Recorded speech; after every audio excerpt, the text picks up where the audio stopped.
Merhaba arkadaşlar, kanalıma hoş geldiniz. Ben Cennet. Bugün gençlik maskesi tarifiyle paylaşmak istiyorum arkadaşlar.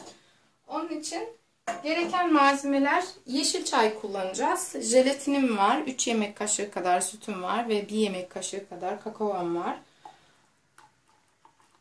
Biliyorsunuz yeşil çay çok fazla antioksidan içeriyor ve cildimiz için gerçekten çok mühim olan bir madde. Onu evde cilt bakımında gerçekten çok sık kullanmamız gerekiyor ve faydalanmamız gerekiyor. Cilt bakımı 3 etaptan oluşacak. İlk önce peeling yapacağız. Peelingi nasıl yapacağız? Çay demledim arkadaşlar. Bayağı koyucu oldu. Sonra süzdürdüm. Posasını şöyle bir kenara ayırdım. Şimdi sizin de görebileceğiniz şekilde yeşil çay posasıyla böyle peeling yapıyorum. Bunun sonucunda cildimizdeki ölü hücrelerden arınmış olacağız ve yeşil çayın içerisindeki antioksidanlardan faydalanmış olacağız arkadaşlar.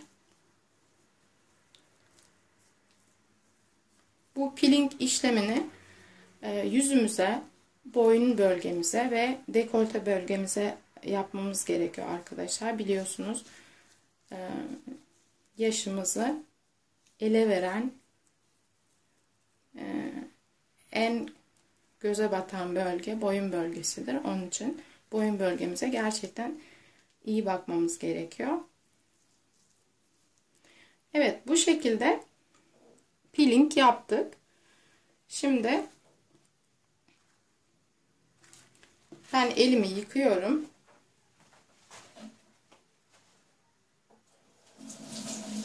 Ve öbür işleme geçiyoruz. Onun için neye ihtiyacımız var? Şimdi şöyle 3 yemek kaşığı kadar sütümüz vardı. Sıcak olması gerekiyor sütümüzün. 1 tatlı kaşığı kadar jelatin ve kakaomuz var. Şöyle kakaoyla jelatini karıştırdıktan sonra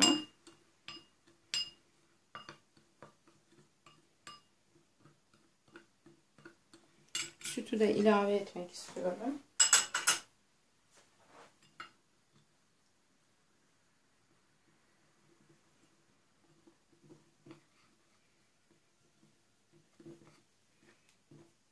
Ve iyice karıştırmamız gerekiyor.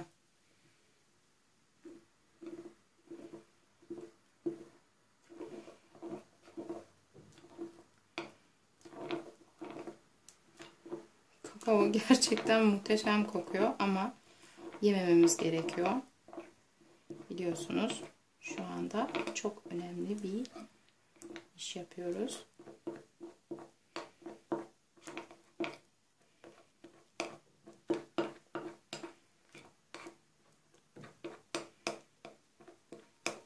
Evet, pürüzsüz hale getirmeye çalışmamız gerekiyor. Şimdi zamanla yaş almamızın sonucunda cildimizdeki kolajen miktarı azalıyor arkadaşlar. Ve aynaya baktığımız zaman istenmeyen şeyler görebiliyoruz.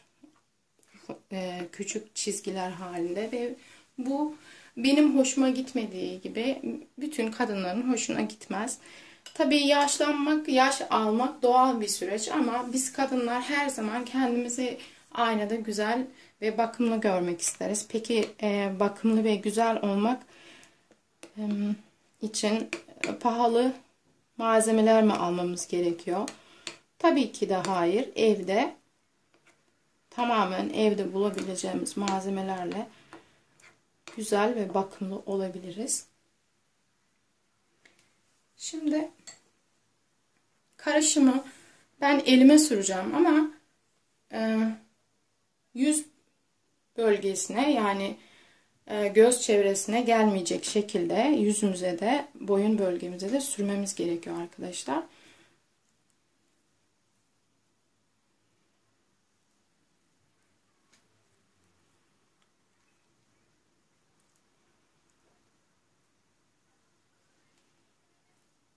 şöyle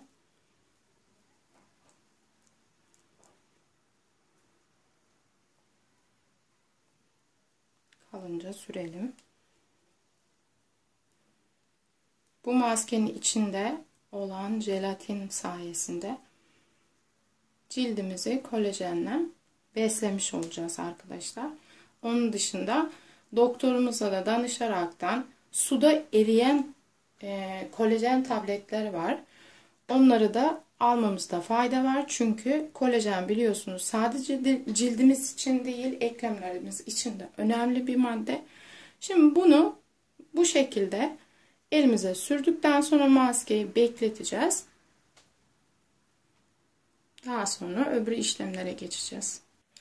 Evet arkadaşlar, maskeyi sürmüştük. Maskemizin içinde ne vardı? Kakao vardı arkadaşlar. 3 yemek kaşığı kadar süt vardı ve 1 tatlı kaşığı tepeleme jelatin koymuştuk. Güzelce karıştırmıştık. Daha sonra elimize sürdük ve yaklaşık 20 dakika 30 dakika kadar bir süre bekliyorum arkadaşlar. Şimdi bakın, elimi neredeyse kıpırdatamıyorum çünkü güzelce dondu. İçinde biliyorsunuz jelatin var. Ve donduktan sonra sizden tek ricam, maskeyi kaldırdığımız zaman çenemizden yukarı doğru başlayarak yukarı doğru çıkarmamız gerekiyor arkadaşlar maskeyi.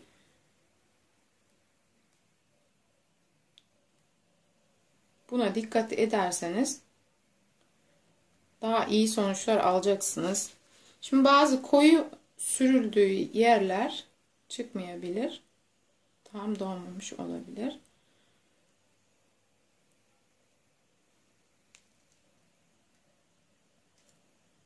Bu şekilde.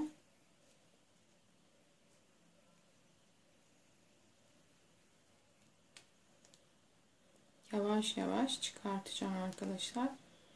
Şöyle. Bazı yerleri tutamıyorum. Bakın gayet kalıp şeklinde çıkıyor arkadaşlar. Öyle olması gerekiyor.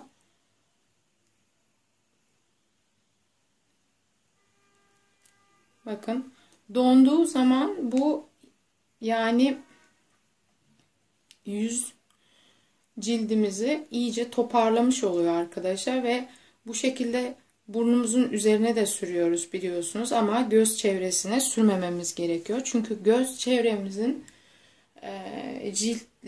göz çevremizdeki ciltler çok nazik olduğu için oraya sürmememiz gerekiyor arkadaşlar. Şimdi bu şekilde kaldıracağım. Tutamıyorum. İnat ediyor şu anda. Çıkartamıyorum. Böyle yavaş yavaş canımızı yakmadan çıkartmamız gerekiyor. Bakın böyle kalıp şeklinde çıkıyorlar.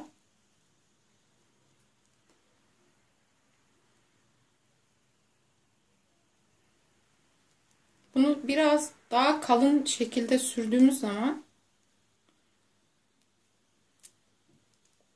zorlanmadan çıkartabiliriz arkadaşlar.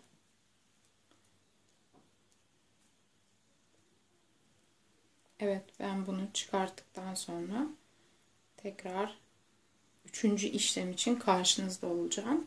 Evet, elimizi yıkadık arkadaşlar. Daha sonra posasını süzdürerek peeling yaptığımız çaya şöyle pedi bandırarak elimize tonik şeklinde sürüyoruz ve son işlemimizde tamamlamış oluyoruz arkadaşlar.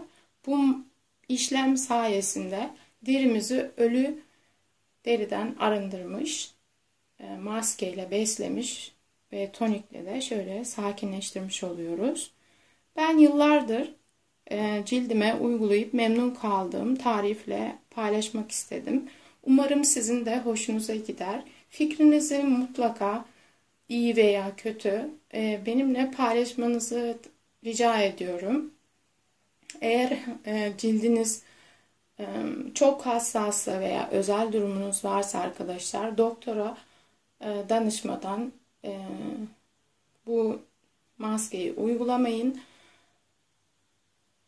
Bir dahaki videoda görüşmek üzere. Hoşça kalın, sağlıcakla kalın.